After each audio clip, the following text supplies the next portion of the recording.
Firefighters say dispatchers failed to tell them a woman was trapped in that fire last month, and now they want changes. Good evening. I'm Deb Ferris. And I'm David Scott. This comes 2 days after the union criticized the way 911 handled the call from 22-year-old Paoli Badesky, who ended up dying that night.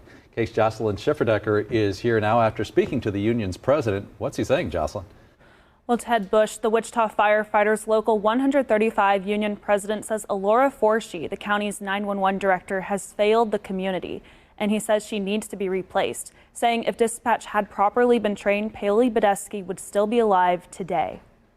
We call for Alora Forshee to be removed as 911 director. Wichita Firefighters Union President Ted Bush is tired of seeing what he calls constant problems with Sedgwick County dispatch, and he says enough is enough. We need a fresh look at 911. We need a breakdown of 911, and I believe it takes a new director to do that. This comes after the union criticized the way dispatch handled the Brookhollow apartment fire on October 13th, saying there were many mistakes made which led to 22-year-old Paoli Badesky's death, a tragedy that he says could have easily been prevented. If I would have just known she was there, we could have got her. We could have got her.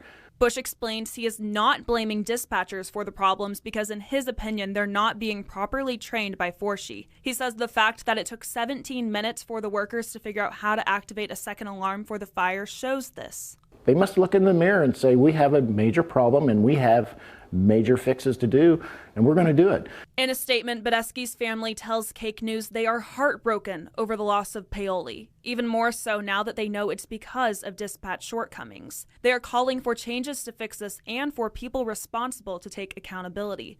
Bush agrees county leaders need to step up. They're not burying their child this week. That family is. Forshee says she has examined this fire with the Wichita Fire Department. We want to look at opportunities for improvement, things that went well, things that we want to do differently in the future.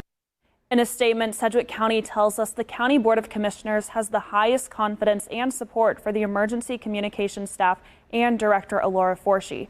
Now, we have reached out to Forshee to find out more about what training dispatchers receive, but have not heard back at this time. In studio, Jocelyn Schifferdecker, KAKE News on your side.